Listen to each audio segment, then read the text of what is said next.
habitants fukki lal ak ñaara fi newoon loolu musiba la musiba bu garaaw a garaaw la waaye ba léegi loolu mun nañ ko jàllale parce que mun nañ ne jamono jooju Covid bi dafa bett nit ñi waaye gannaaw nag léegi xam nañ ni feebar bi ñëw na te feebar bi du fi jóge tey lan la ñu waroon def la ñu waroon def mooy xaalis bi ñu dajale ne moom pour yóbbu ko ci Covid la ñu waroon a orienté ci mbirum santé est-ce que xam ngeen ni 1000 milliards yi 112 milliards rek la ñu yóbbu ci santé presque 10%. 112 milliards 800 et quelques milliards yi des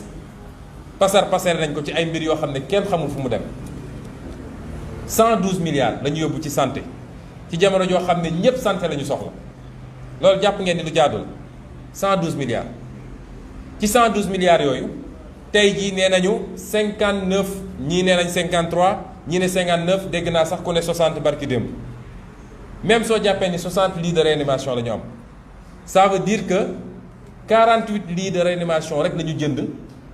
ci xaalis boobu alors que réew mi wala àdduna mi ngi am problème boobu loolu boo ko calculer 1 milliard 450 millions la ñu jël pour jënd ay lal alors que am nga un budget de 1000 milliards bu la Sénégalais voteel parce que ma wax nag ni 1000 milliards yi bu ñu foog ni nag xaalisu Macky Sall la de xaalisu Sénégalais la te 600 et quelques milliards yi dañ koo leb ça veut dire que ñun ñoo koy fay suñuy doom nañ ko fay suñuy sët nañ ko fay 600 et quelques milliards nga leb ko ci anam googu jëndoo ci ay lal jëndoo ci ay gants jëndoo ci ay blouse ak luy protéger personnel médical bi jëndoo ci ay outils de test de dépistage rapide nga xam ne fu ne waroon nañ fi mën a dépister tey est-ce que yoon la Sénégalais dem def dépistage toog 72 heures wala lu ko ëpp te amul résultat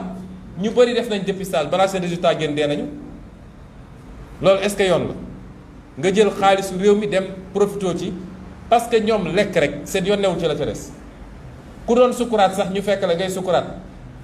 sa xaalis nekk sa poos ñu rocc ci xaalis bi bàyyi la foofu nga sukuraat loolu musiba la cim réew donc loolu mooy seconde irresponsabilité bi ñetteel bi mooy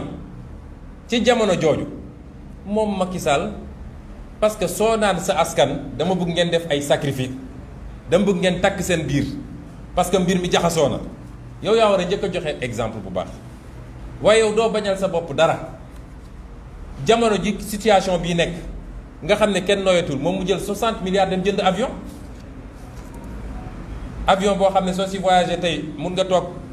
1 mois 2 mois 3 mois doo ci dugg te jamono bi mu toog yëpp yorul avion mat na 1 an et demi mi ngi doon tukki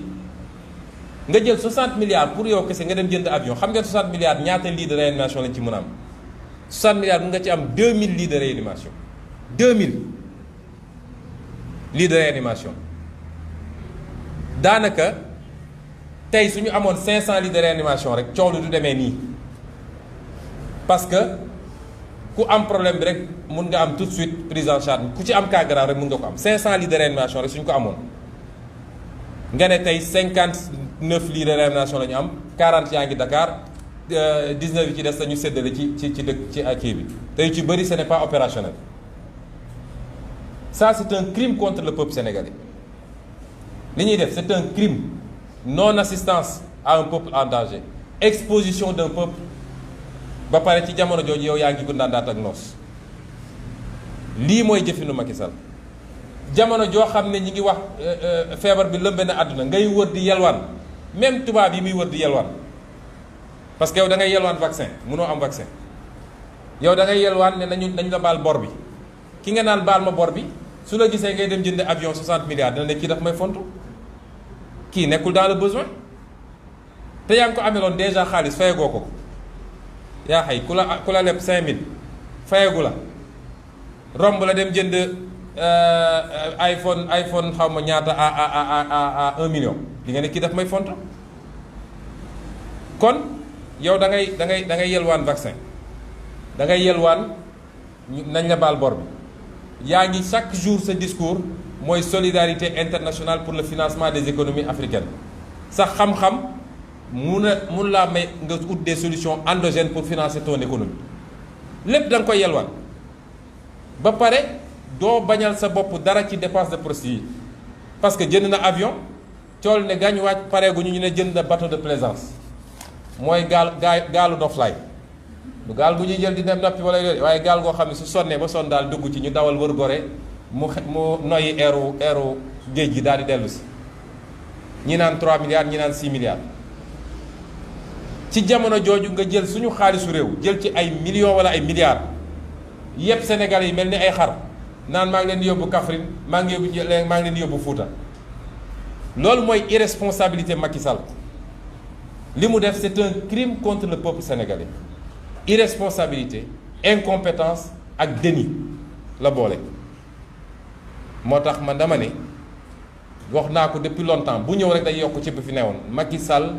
n'est pas légitime à diriger ce pays parce que su doon dafa yem ci incompétent rek ñu ne garaaw mënul waaye bu ci boolee nag froideur ñàkk a yéeg sénégalais yi ñàkk a weeg sénégalais yi boobu problème bi day gën a garaaw ba tax nag lii lépp ñu wax nii da nga ciy boole yeneen ak yeneen yu wane ni Macky Sall moom mbirum Covid bi mosu koo intéressé parce que bu leen fàtte ni ci jamono bi sénégalais yi jaaxle ñu tiital leen ba kenn ñemeetul ne leen kenn amatul génn au-delà de 19 heures kenn amatul génn te takkoo masque te loolu yépp di woon mesure yoo xam ne lu ñu mën a dégg la tëj jàkka tëj église tëj ci jamono jooju moom mi ngi signé ay décret signé na fi décret honoraria joxe ay xaalis yoo xam ne ay politiciens kese ñu séddoo jamono jooju la ñu am les rapports OFNAC ak keneen yu gën a scandale ci ni ñuy rendalee xaalisu réew mi jamono jooju la ñu am rapport bi nga xam ne génn na ci distribution aide alimentaire bi jamono jooju la ñu am ay complot yi préparé contre des opposants ba mu andi fi li mu fi andi ci réew mi jamono jooju la ñu am sénégalais yi jaaxle nañu tiit nañu nelawatuñu ñoom politiciens yi li leen intéressé mooy mburu ak soow c'est-à-dire même seen façon de parler mi ngi renvoyer à la jouissance noos mburu ak soow poñse ay wax yu ñàkk fayda te bañ koy def dañ ñëwoon xeex Covid moo tax tey Covid a ngi ni takkarnaase anañu kii gisuñu ko kii ñemewul wax mburu ak soow mooy séddoo xaalisu réew mi ci jamono jooju la ñu gis mu voté fi ay loi yoo xam ne ñépp xam nañ ci mu jëm loi ne Sénégalais yi léegi ku ne mais terroriste nga daal di modifier code électoral bi pour gën a mun a xañ ay Sénégalais seeni àq pour ñu mun a taxaw jàmmarloog moom kon responsabilité Macky Sall dafa rëy sañ naa wax sax ni il est le seul et unique responsable de ce qui se passe dans ce pays moo tax bu ko kenn essayé absoudre may wax sama grand frère sama xarit docteur Seydi su ñuy wax ni Macky moo responsable lii moo tax la gestion politique catastrophique de cette crise personnel médical bi c'est pas la gestion médicale et technique ngàcce gaalaama suñu personnel médical kenn mënu leen fay liggéey bi métti na risques yi bëri na waaye accompagnement minimal bi ñu waroon am amuñu ko te ñoom ñëpp xam nañ ko ku ci wéet ak boppam wax ko koo ci wéetal mu wax la ko kon ñun nekkuñu ci politique politicienne ba tax nag lii daf ñoo àndi ci constat bi ñu wax mooy situation bi mbokki Sénégal situation bu garaaw la du situation bu tuuti état bi démissionné na état bi lajj na état bi wane na cuuneem waaye ndax dafa war a tax ñun ñëpp ñu démissionné déedéet parce que du état bi la bakkanam di rot waaye ñun ñii sénégalais suñu bakkan di rot bu kenn ngalawaay weddeeti feebar bi parce que kenn ku ne ci ñun am nga ku la jege ku mu dal kenn ku ne am nga ku mu jege ku bakkanam rot man mii de semaine passée bële rek am nañ ci ñaar ci suñu biir parti te kenn ku ne am nga ko kon buñ ko sàgganee buñ ko néewal parce que feebar bu am la te day reye te anam gi muy reye moo métti ndax di ñàkk ngelaw goo noyyee sa poumon di wër ngelaw goo noyyee ngay suffoqué ba jaare noonu dem loolu dafa métti kon dama lancer un appel à tous les Sénégalais bu ñu topp irresponsabilité état bi su état bi irresponsable nous le peuple nañu responsable te responsabilité boobu fa may jaar mooy njëlbeen bi ma njëkk a jaale famille yi nga xam ne ñàkk nañ ci ay nit ndax métti na trop massawu ñi mu dal te ñu nekk tey ci ay situation yu métti ci hôpitaux yi waaye du ma yem ci wax li nga xam ne mooy responsabilité Macky du ma yem ci wax lan mooy lajju nguur gi su dee mënuma cee boole ay proposition parce que dama leen wax ci njëlbéen ba ni la ma fas yéene waxtaan ak Sénégalais yi mooy tey man su doon maay président de la République naka laay gérer situation bi ñuy dund li yàqu na irresponsabilité bi ñu am ñoom tax na sacrifice yi sénégalais yi defoon yépp fi mu ne nii nen na parce que dañu defoon sacrifice ñu tëj nit ñi laaj ñu suñu xaalis ak yeneen personnel médical bi lu ne mu daj ko ci ba ñu dem ba doon am ay 1 cas 0 cas yu demee noonu loolu yépp tey nañu jàpp ni nërmelu na kon lan moo ci des la may wax ci samay proposition mooy ci li ñuy wax en amont mooy ci njëlbeen ba dama gëm ni confinement waratul am Sénégal confinement du solution bi li tax du solution bi mooy benn boroom xam-xam yépp nee nañu ci réew yu mel ni suñuy réew confinement bi mënul am résultat parce que kër yoo xam ne boo fa demee di nga fa fekk juróomi nit fukki nit ak juróom kër googu ci boppam mun na doon li ñuy wax cluster mooy moom ci boppam mun na doon foyer boo xam ne fa la feebar bi di développer. ñaareel bi mooy mënatuñu génne ñoom fonds Covid 19 ba naan dañuy joxe ay kit alimentaire amatuñu ko pasar nañu xaalis bi te leb naa leb ba kenn bëggatu ko lebal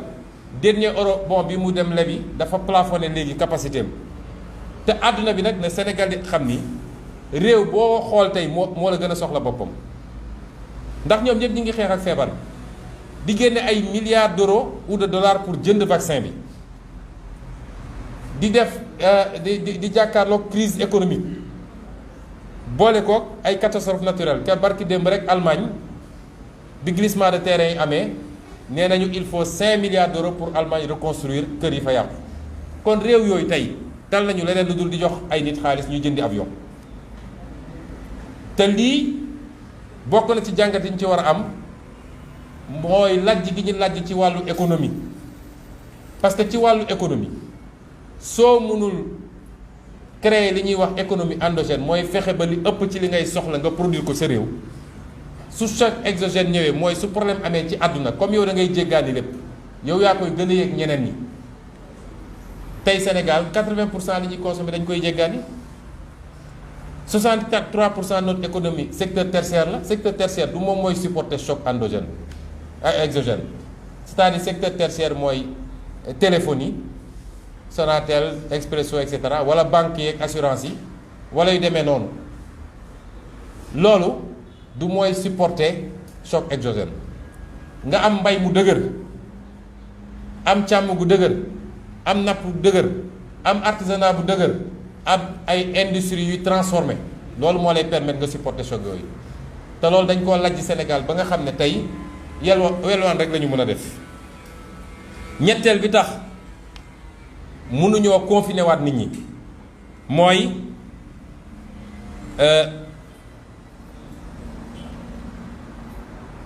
sénégalais yi ñi ngi ci jafe-jafe yu métti te leen teg jafe-jafe yi mooy échec yi ñu am ci suñuy politique économique koo mënul jox liggéey mënoo ko jox salaire mënoo koo faj kooku soo ko nee tëjul sa kër da nga koo bëgg a assassiner moo tax warul am te waruñu koo nangu kenn waratu fee confiner Sénégalais yi waaye nag loolu pour mu dox il faut que kenn ku nekk ci ñun Sénégalais yi laay waxal man waxuma ak ñoom de li may wax mooy responsabilité individuelle la kenn ku nekk ci ñun su dee duñu confiner kenn ku nekk ci ñun la jël ay matuwaayam ba li ñuy wax les mesures barrières mooy jumtuwaay yi nga mën a jël ba mbir mi du la dal nga def ko te nag mbokk yi man de su may dox ci mbedd mi maa ngi xool Sénégalais yi waaye sàggane nañu masque bi torop kon mesure barrières yi dama ko ñaan Sénégalais yi ngir yàlla parce que amul dara lu ko ëpp efficacité nag ñii vacciné wu soo demee Europe tey ku vacciné wu sooy génn da ngay takk masque vaccin bi terewul nit nga takk masque kon loolu mooy première mesure yi na ñépp delluwaat ci takk masque yi góorgóorlu ci ñaareel bi mooy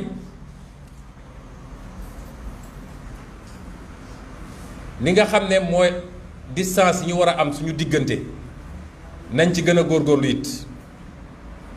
ñetteel bi mooy ndaje bu dul ndaje bu obligatoire nañ ko moytu ndaje bu dul ndaje bu obligatoire nañ ko moytu su ma nee obligatoire mooy ndaje bu dul farata nañ ko moytu farata nag day varier selon les contextes parce que su dee diine ci boppam moo la ne dem julli ci jumaa farata la waaye bu ñu demee ba ab feebar boo xam ne mun na wàll nit ki ci jumaa bi wala ñu nekk guerre ba soo fa demee ñu rey la ñu ne la mën ngaa julli sa kër kooku farata gi teggi nañ ko kon ñun ñoo war a jël suñu responsabilité xam ni mën nañu gañe virus bi gañe nañ ko benn yoon gañe ko ñaari yoon fa ñu jaaroon ba gañe ko benn yoon ñaari yoon suñu fa jaaraatee gañe ko donc bu ñu ne lii daal ay wax rek la ku nekk bàyyeeku nañu respecter mesure distanciation yi nañ ko respecter ñun de ci li ñu concerné li nga xam ne lu ma waroon def la man te Sénégal yëpp doon ko xaar muy nemmeeku tour bi ma waroon yóbbu ma wër Sénégal yëpp suspendre naa ko ba jëmmi jamono ba situation bi gën koo permettre parce que politique mooy suñu option waaye dafa am jamono joo ko mën a def ak jamono joo ko mënut a def wala jamono joo ko mën a defee noonu ak jamono yoo xam neneen nga koy defee kon loolu benn la ñaareel bi mooy ci hôpitaux yi comme amaguñu jumtukaay yi ñu war a am yépp il faut que ñu réorganiser proposition bi may def foofu mooy lépp li nga xam ne du lu jàmp ci wàllu chirurgie mooy opération yi ak yi nga xam ne ay hospitalisation programmée la te jàmpul yooyu yépp nañ ko suspendre lal yooyu nga xam ne moom la ñu waroon occuper ñu transformer ko def ko ay lal yoo xam ne day mun a dalal ay nit yoo xam ne dañoo am jàngoro ji ñetteel bi mooy médecins yi ñoom docteur Cissé mii ma koy gërëm ndax dañ cee liggéey lu bëree bëri mooy yor suñu commission santé mu liggéey ci ak médecins yu bëree bëri ak ñeneen ñi ma liggéeyal ba ñu nekk bitim réew ma leen di gërëm fi ci collaboration bi waaye médecins yi ak personnel de santé bi ñu former leen ci nu ñuy gérer nu ñuy toppatooyee les cas simples parce que souvent dañuy concentré wu trop ci cas grave yi cas simple yi ñu xaw leen a sàggane ñi nekk ci kër yi ñii di tëdd ci couloir yi cas simple yu bëri mooy mujj nag ci sàggane bi ñu ko sàggane mooy mujj nekk cas grave ñetteel bi mooy saalu réveil yi nga xam ne ci bloc opératoire yi ak centre de réanimation yi ñu mettre ko à la disposition gestion Covid bi ñi nga xam ne ñooy médecins anesthésistes ak réanimateurs yi mun na nekk foofu toppatoo les cas graves ñeenteel bi mooy ñu approvisionner réew mi en oxygène mbokk yi gàcce la ñu ne 21e siècle Sénégal dafa am problème oxygène ñuy génn di weddi waaye lu am la Sénégal dafa am problème oxygène kon nañu approvisionner réew mi oxygène bu doy te ñu fexe ba oxygène bi bu mu manqueeti. juróomeel bi mooy ñu yokk lit de réanimation yi nañ ko yokkaat bu baax a baax a baax moo xam fu muy jërijee xaalis bi nag loolu day suñu juróomeel benneelu proposition mooy comme dañoo soxla xaalis yàq nañoo yàq ba tey fu ñu jëlee xaalis dina leen të mooy lii nga xam ne institution yu amul benn njëriñ la ci réew mi benn njëriñ conseil économique social HCCT ak xawma yan nañ leen supprimer jël xaalis boobu jëndee ko ay lits de réanimation parce que amu fi njëriñ kan fii ci salle bi moom mun a wax ban njëriñ la institution yooyu am kan moo mës a lire seen benn rapport kan amu fi njëriñ. juróom-benneel bi mooy ñu gën a développer test rapide yi fexe ba mu accessible parce que du yoon ab sénégalais yéeg dara ci yaramam njort ni lii la nga dem def test te xam nañ ni variant bi dafay développer rapidement ci dernier jour yi ñu naan la xaaral ñetti fan ñeenti fan juróomi fan pour nga jot résultat test bi loolu du yoon. ñaareel bi mooy masque yi ñuy takk. forum bu ci mbedd mi gis ay masque ma ci interpeller nguur gi il faut ñu teg benn système de collecte et de recyclage de ces masques parce que masques yi li gars yi xamul mooy c'est pas biodégradable mooy du gaaw a yàqu ci suuf si masque boo ci gis il faut 400 ans pour mu dégrader wu moom ak mbuus yee yem parce que matière bi ci nekk la comme am na tey ay société ay entreprises yoo xam ne loolu la ñuy liggéey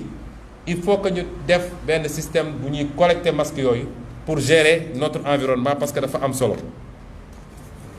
loolu yëpp tam ñu boole ci su dee njort nañu ni bëri na am ñoo xam ne ñi ngi ñàkk seen bakkan ci biir kër yi te demuñu hôpital ñuy laam-laamee na moom la wala du moom parce que ki nga xam ne dafa dem def test ñu ne ko corona la mu dem hôpital ñu faj ko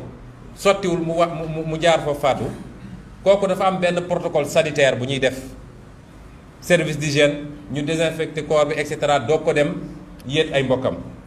waaye ki dee ci kër ga te xamuñu ndax moom la wala déet te nee nañu virus bi ki nga xam ne ñàkk na bakkanam ba pare ci yaramam la gën a am doole que ki nga xam ne mu ngi dund. kon su dee loolu am na bu dee am na ñoo xam ne mbir maa ngi leen di rey seen kër te ñu nekk en contact ak seen waa kër nekk en contact ak ñi leen di suuri ñi leen di sang kon ñaata nit la virus bi mun a contacter kon tous les cas suspects dañu war a def prélèvement ak analyse balaa ñu koy yóbbu naan dañuy suuli su ko mënul nekk nañ def protocole sanitaire obligatoire man de dem naa keroog ci benn dëj waaye bi ma gisee ñu teg kees bi nit ñi génne dugal suul te ñu ngi doon laam-laame naan moom la wala du moom sama xel tey na te loolu tam dañ ci war a jël ay matuwaay mu des nag fi may daanele la jëm ci ñàqu bi muy vaccin bi faaw ñu wax ci ndax it ñu bëri woon nañ ma ne waaw bul wax ci vaccin bi c'est sensible homme politique lu xew ci réew mi te war a concerner waa réew mi yépp da nga cee war a gëstu loolu moo la ci ëpp xam-xam li ma ciy njëkk a wax ci vaccin bi mooy jàngat gi ñu war a njëkk am ñun africain ci lii mooy tappale yorul am réew seetlu leen ni àdduna bi yépp continent yépp produit nañ vaccin ba mu des Afrique Asie produire na vaccin ndax Chine am na vaccin Inde am na vaccin Europe produire na ay vaccin Amérique produire na ay vaccin Afrique mënul produire benn vaccin li ko waral mooy fi ñu waroon investir sur le capital humain ñu ngi jël xaalis di ko pasare ci politique ci jënd ay nit pour ñu voteel la ci dugal ay nit ci ay cas di leen yóbbu mel ni ku yor sa jur xaalis bi ñu waroon dugal ci njàng mi pour am ay scientifique yu taxaw gannaaw bu ñu ko amee ñu créer leen ay cadre pour ñu mën a def recherche fondamentale recherche développement xaalis boobu la ñuy pasare moo tax sénégalais il faut ñu yeewu ñu doon dugg ci kaar yi ñu leen di yóbbu Fuuta ak di leen yóbbu Kaffrine nañu xam ni xaalis bi leen waroon faj, xaalis bi leen waroon a jox liggéey seen doom, xaalis bi leen waroon tabaxal ay tali, xaalis boobu rek la ñuy jël di leen dugal di leen yóbbu. perte buy am yéen rek a ci perte, ñoom perte ñu ci dara ndax jógewul seen poche. ngir yàlla na sénégalais yi yeewu benn yoon, réew caaxaan du ko defar, waaye caaxaan gi du rek caaxaanu homme politique yi, dafa am lenn ci askan yi ñu leen topp ci loolu. mooy premier jàngat bi. ñaareel bi mooy il faut ñu accepter débat di am, parce que réew mi dafa am lu fi am loo xam ne man kenn duma ko mën a poser. mooy su dara amee rek ñu ne ñoom ñi lañu bëgg ñëpp xalaatee, foo jaar ñu ne la ñu joxañ ne la ni nga war a xalaatee, ba pare nag def benn propagande médiatique boo xam ne nit ñi sax dañuy ragal wax, ndax ku wax ñu ne waaw moom de dafa contre lii wala moom de dafa lii. mais demal France, demal Angleterre, demal États-Unis, demal, man chaque jour damay toog taal chaîne yi di seetaan, suba ba ngoon jot ay débat la, médecins yi toog débat, homme politique yi toog débat, ñii ne d'accord naa ñii ne d'accorduma. c'est ça, noonu la société di doxee. te ñu war a nangu it ñi war a nangu it nii Sénégalais yi dañu am ay question, ñoom ñoo war a génn tontu question yooyu. Sénégalais am nañ sañ-sañ am question ne ah man de ñàkk bi bëgg naa ci xam lii balaa ma ciy dugg, bëgg naa ci xam lii. ñun duñu ay bàyyi ma yoo xam dañ lay takk rek yóbbu la ne la ay wax. li may wax nag li ma ci gën a bëgg a leeral mooy man contre ma vaccin de. bi ñu juddoo ba léegi ñoo ngi vacciné wu te vaccin yooyu amul benn bu ñu ci defaree Sénégal à ma connaissance, wala docteur. donc problème bi du est-ce que contre na vaccin wala contre ko. gëw mooy it ni vaccin bi complot la, ndax bu doon complot ñoo ko defar duñ ko xëccoog ñun, parce que xel day loolu lay jëriñ. bu dee ñoom ñu ngi koy xëccoog ñun ba ñun mënuñoo jot ci vaccin bi, ça veut dire que ñoom jàpp nañ ni vaccin bi lu baax la ba tax ñu koy def. kon loolu dama bëgg mu leer balaay, parce que sénégalais da ngay génn fi rek waaw moom nee na déedéet, damay wax lu leer. contre ñu principe bu vaccin. àdduna dafa dox, dafa nu muy doxee dafa gaaw, science dafa dox. médecine bii 20 ans 25 ans 30 ans ci gannaaw ku la waxoon opération éveillé nga ne xanaa ci wéru, waaye tey ñu ngi koy def. kon vaccin it bu dee ñu ngi ko doon defar ci 15 ans 20 ans, science mun na dox ba ñu defar ko ci anam bu gën a gàtt. waaye bu ñu ko génnee nag kenn ku ne balaa nga koy ñàkku am nga sañ-sañu laaj yi nga xam ne lu lënt la ci sa bopp, am nga sañ-sañu laaj. ñoom lii seen responsabilité mooy ñu tontu sénégalais ci laaj yooyu, dalal xelu sénégalais, waaye kenn amul sañ-sañu laaj. ñépp nañu dem rek vacciné wu. la lay couvrir parce que su dee décideur politique nga, boo waree engager sa peuple ci dara war nga xam ni lii à court, moyen et long terme lan la. ba léegi aw ma tontu ci laaj boobu, laaj naa docteur yu bëri, ñi ci gën a kii daal nee nañu ñoom li ñu jàpp ci li ñu liir mais du catégorie mooy mën na nekk entre 3 mois et 6 mois, ñetti weer ak juróom-benni weer. soo déggee loolu mooy ku vacciné wu tey toogaat weer wala ñaari weer jël sa deuxième dose, li ma jàpp mooy buñ ci tegee juróom-benni weer wala lu ci tegu tuuti war ngaa dem ñàkkuwaat. kon dañu xam ni cycle bu ubbeeku la. peut-être loolu tax Pfizer dugal autorisation pour 3e dose, te démb si guddi laay seetaan journal gis ni Israël autorisé nañu pour ñu joxe 3e dose. kon laaj yooyu am nañ sañ-sañu laaj ko, parce que dañu war a xam li ñuy dugg lu mu doon ak fu mu ñu jëme. ñaareel bi mooy vaccin bi ku ko ñàkku ndax mën nga jëlaat virus bi. léegi tontu bi ñun ñëpp am nañ ko, nit dina ñàkku ñaar virus bi ñëwaat dugg ko. léegi nag ñi ngi laam-laamee est-ce que su ko duggee mbir bi vaccin bi da koy néewal doole ba du ko yóbbu fenn fi am déet. loolu nag ay études cliniques dinañ ko prouver am déet, mais pour le moment li leer ba leer mooy nit mun na ñàkku jëlaat vaccin bi ba taux de couverture bi nga xam ne dañ naan ñii naan 60%, ñii naan 70%, ñii naan 95%. mooy vaccin bi boo ko ñàkkoo ba noppi téeméer yu ñu ci ñàkk selon taux de couverture bi am na ci 80% yoo xam ne dañuy réagir ak 20% yoo xam ne duñu réagir waaye xanaa loolu am naa sañ-sañu laaj ko tekkiwul dama contre vaccin loolu sénégalais yi moom la ñuy laaj bi may daanelee mooy ndax vaccin bi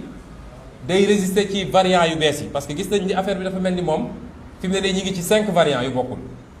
ñaari mujjee mooy delta bi ak lambda bi ñu ne moo nekk Amérique latine xamuñu ndax d'ici quelque temps duñu ne yeneen variant ñëw na gis nañu ay réew yoo xam ne demoon nañu ba vacciner 80% de leur population lu mel ni Seychelles mu jël vaccin chinois bi mais variant indien bi mu ñëwee mu ngi fay def ay ravages parce que étude bi wane na ni variant bi ñu am ñoom vaccin bi ñu vacciné wu variant chine mënul téye variant indien bi gis nañ ko it Afrique du Sud ñoom dañoo mujj annulé AstraZeneca bi ne adapté wul ak variant Afrique du Sud bi kon yooyu ay question légitime la yoo xam ne Sénégal dañ ko war a laaj te ñag bëgg naa ñoom ñu jàkkaarloog Sénégalais yi tontu wax Sénégalais yi lu leer ci question yi parce que ab peuple boo ko bëggee defloo dara da ngay dalal xelam ba tax ñun li ñu jàpp mooy loolu yëpp boo ko seetloo nga boole ci ni amuñu lu doy ci vaccin ñun amuñu lu doy dañuy yelwaan vaccin réew yu mag yi sax ba léegi dese na leen tuuti boo seetee statistiques yi nee nañu ba bi may arrêté recherche yi semaine passée nee nañu 865 000 vaccins nit la ñu vacciné 865 000 doses waaye 865 000 doses yooyu 256 000 rek ñoo ci jëloon ñaari doses yi ñeneen ñëpp a ngi wër di ut deuxième dose bi mënuñu ko am foo dem ñu ne la jeex na loolu nag li muy moo dem mooy une mauvaise politique de vaccination parce que boo amee 800 000 doses da ngay vacciner 400 000 yi téye 400 000 yi pour deuxième dose doo ko dem uti leneen parce que ça ne sert à rien nga jox nit ñi première dose seen période jeex mënoo leen jox deuxième dose je préfère vacciner complètement 1% de ma population plutôt que de vacciner partiellement 2% de la population mais loolu c'est élémentaire ñun est-ce que am nañu politique de santé dans ce pays sur 800 000 cas il n'y a que 250 000 yu jot seen deuxième dose et comme la politique est désordonnée tantôt Sinovac bi la tantôt AstraZeneca yooyu amatul ci réew mi après ñu andi la Johnson et Johnson suba ñu andi la Pfizer donc ñi jëloon AstraZeneca mënuñu jël deuxième rappel Pfizer wala docteur donc comme yooyu yëpp am na fi ñun li ñu jàpp mooy ñun waruñoo toppandoo ñeneen ñi seen politique vaccinale parce que feebar bi ni mu mel ni mu présenté wu fi bokkul ak ñoom waaye ñoom doole gi ñu am amuñu ko moo tax ñaar yi dinaa ko wax parce que waruñoo forcer nit ñi vaccin bi waruñu forcer benn sénégalais vaccin bi ni ñuy forcer vaccin bi nag ñaari anam la mun nañ ko forcer indirectement mooy li ñuy wax passe sanitaire mooy dañ naan ku mu neex nga vacciné wu ku mu neex du vacciné wu waaye ku vacciné wul dootoo dugg ci car ku vacciné wul dootoo dugg ci restaurant ku vacciné wul dootoo dugg ci bureau administration ku vacciné wul dootoo dugg ci jàkka xam nga loolu mooy forcé di nga vacciné wu. ñaareel bi mooy ñu ne nag léegi c'est obligatoire ku vacciné wul sax dinañ la tëj kaso dinañ la condamné wala di nga fay ay amende loolu warul am Sénégal waruñu koo nangu d'ailleurs mënuñu ko ndax ku amul vaccin mënoo ko def kenn. ñaareel bi mooy comme vaccin bi lañ ci am dafa néew nañ ko jagleel dans un premier temps li ñuy wax les personnes vulnérables mooy mag ñi am 65 ans jëm kaw ñooñu dañ leen jagleel vaccin bi en priorité ñooñu pareeguloo leen vacciner nga ne léegi 18 ans yi ngay ciblé lan mooy c'est quoi le projet finalement ndax dégg ngeen ministre de la santé keroog bi mu demee di jëli vaccin Johnson and Johnson bi nee na affaire bi dañ koy ubbi aux 18 ans yow mag ñi vacciné gu leen te ñoom ñëpp wane nañ ni 99% taux de mortalité bi ci mag ñi la ñi mu mën a rey ci ndaw ñi li ci ëpp 99% yi mooy ñi nga xam ne dañoo amoon yeneen jàngoro yu métti lu mel ni diabète yooyu ñuy pikiiru wala obésité yu ëpp yi wala donc balaa ngay xool ndaw ñi na nga njëkk a vacciner mag ñi sécuriser leen parce que xale yi ils sont immunisés à 99% wala plus loolu xel war na ko mën a nangu. lii mooy yi nga xam ne lu ñuy yedd nit ñi la waaye di daaneel ci insister waat une fois insister ci ndaw ñi ngir yàlla nañu takk max yi nañu jël les mesures barrières parce que même suñu vacciner mag ñi ak ndaw ñi nga xam ne dañoo am facteur de comorbidité mooy dañu am yeneen jàngoro suñu leen ñàkkoon ba noppi te nit ñi nekk jëluñu mesure barrière ba di dugalaat mbir mi ci kër yi même avec le vaccin mag ñi mun nañ ko jëlaat te ku ci amoon yeneen jàngoro mun na la faat kon nañu gën a góorgóorlu ci yooyu lii mooy li ñu bëggoon waxtaan ak yéen mbokk yi ñu ngi leen di gërëm di leen sant te di leen wax ni waxtaan bi ci olof rek laa ko fas yéene woon def ndax léeg-léeg boo bëggee def ci wolof def ci français dina gudd te jàpp nañ ni suñu waxee ci wolof ñi ci war a jot ñëpp nañ ci jot ñu ngi leen di gërëm di leen sant asalaamaaleykum